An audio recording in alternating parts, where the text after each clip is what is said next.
Good morning and welcome to Macquarie News.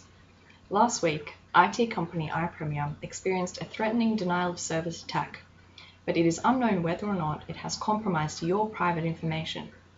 Cyber threats are a major concern for businesses and are growing in intensity and frequency with new threats occurring every day. This security breach is detrimental for iPremier because if it is found that sensitive information from their databases has been stolen, it may be sold to fraudulent individuals around the world, which would be similar to the Target security breach where credit card numbers were stolen recently. Today, we will have our news reporter Stephen detailing the events that occurred, and IT expert Sharmal will explain the impact it will have on the company and provide recommendations on how iPremier should move forward. Finally, we'll cross live to newly appointed iPremier Chief Information Security Officer Jessica, who will tell us how the company plans to move forward after this attack. Here's Stephen with the latest. On January 12th, iPremier suffered what was believed to be a denial of service attack, taking down its website for more than an hour. This attack caused a major stir, a person close to the company has said.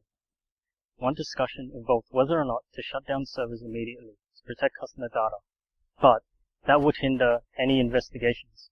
Another involved QData, and the company responsible for the data center.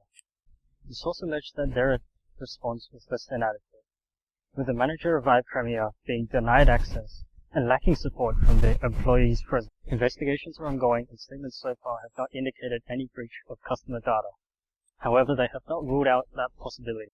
The company's new Chief Information Officer is due to give an update soon, and everyone, especially its customers, will be listening with great interest. This is Stephen No reporting for Macquarie News. Joining me now is cyber analyst Sharmal. Good morning, Sharmal. What are your thoughts on what's happened to iPremier so far?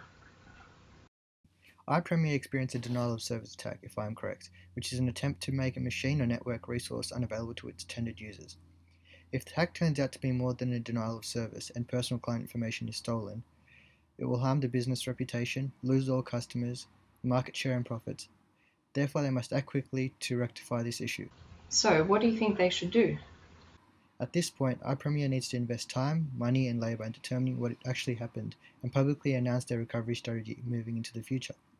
Now, it is true that some companies try to cover up these cyber attacks, but this method is not recommended as it only leads to public upset and negative publicity for the company when the truth emerges. Working on the JP Morgan hack, I am dealing with 76 million cases of stolen customer information, such as including names, email address, phone numbers, and residence addresses. Due to JP Morgan being a large financial institution, it has not only impacted individuals but could also wreak havoc with the nation's financial infrastructure. Thankfully, iPremier's scope of damage isn't as large and should be rectified soon. Thank you, Sharmal, for sharing your expertise and thoughts with us today. Now, we will cross to iPremier CISO Jessica to tell us what iPremier plans to do from here. Hello Claudia, and thanks for having me on the program. It is unfortunate that we had a cyber attack, and both iPremier and QData are responsible. We have decided to shut down communications to our site.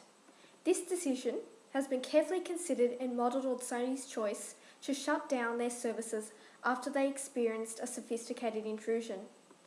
We understand that this will cause significant disruptions to customers, but at iPremier, we believe the protection of customer information is paramount. We are doing everything possible to find out how this attack occurred, why it occurred, and who exercised the crime. We sincerely apologise to our current and future customers, and we will attempt to resume normal business operations soon. We are planning to invest $10 million to update our security systems, train employees on how to deal with cyber attacks, coordinate our communications network, and introduce new PIN security by next year. We hope these measures will prevent this from occurring again in the future. Thank you, Jess, for talking with us today, and we wish you all the best in your recovery. To other finance news now, BHP share prices have